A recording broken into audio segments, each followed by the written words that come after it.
ಈ ದಿಸೆಯಲ್ಲಿ ಏನು ಅವರೇ ನಮಗೆ ಆ ದಿನ ಮಾರ್ಗದರ್ಶನ ಕೊಟ್ಟಿದ್ದಾರೆ ಸ್ವಾತಂತ್ರ್ಯ ಪೂರ್ವ ಮತ್ತು ಸ್ವಾತಂತ್ರ್ಯ ನಂತರದಲ್ಲಿ ಆ ಕೆಲಸವನ್ನು ಮಾಡಲಿಕ್ಕೆ ಮತ್ತೆ ಪುನಶ್ಚೇತನಗೊಳಿಸಿ ಅದನ್ನು ಮತ್ತೆ ಜಾರಿಗೆ ಮಾಡುವಂಥ ವ್ಯವಸ್ಥೆ ಆಗಬೇಕು.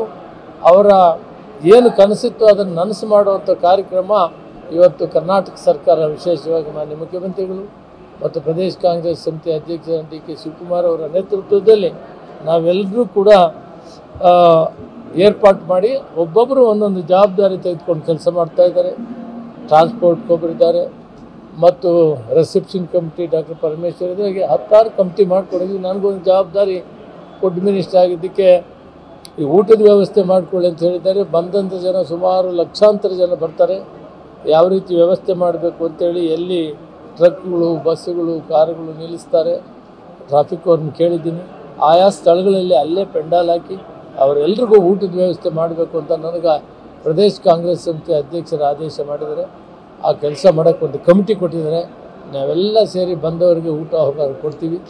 ಮಾಧ್ಯಮ ಮಿತ್ರರಿಗೂ ಕೂಡ ಊಟ ಉಪಹಾರ ಕೊಡ್ತೀವಿ. ಎಲ್ರಿಗೂ ನಮಸ್ಕಾರ.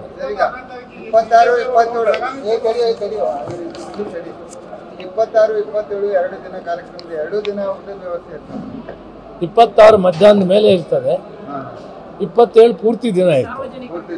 ಸಾರ್ವಜನಿಕ ನಾವು ಎಲ್ಲೆಲ್ಲಿ ಮಾಡ್ತೀವಿ ಅಂತ ನಾಳೆ ಮತ್ತೆ ನಿಮಗೆ ಮಧ್ಯಾಹ್ನ ಹೇಳ್ತೀವಿ.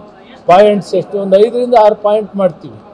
ಅಲ್ಲಿ ಪೆಂಡಾಲ್ ಹಾಕ್ತೀವಿ, ಇಲ್ಲೆಲ್ಲ ಊಟದ ವ್ಯವಸ್ಥೆ ಮಾಡ್ತೀವಿ. ಬಂದವರೆಲ್ಲ ಊಟ ಮಾಡ್ಕೊಂಡು ಹೋಗುವಂಥ ಮೆನು ಎಲ್ಲ ಈಗ ರಾತ್ರಿ ಎಲ್ಲ ಇನ್ನೂ ಕೆಲವು ಮಂತ್ರಿಗಳು ಬಂದಿಲ್ಲ, ನಾವೆಲ್ಲ ಕೊಟ್ಟಿದ್ದೆ. ಹೌದು, ಮಾಡೋಣ. ನಿಮ್ದೆಲ್ಲ ಸಹಕಾರ ಇರಲಿ. ನೀವು ಊಟ ಮಾಡಿ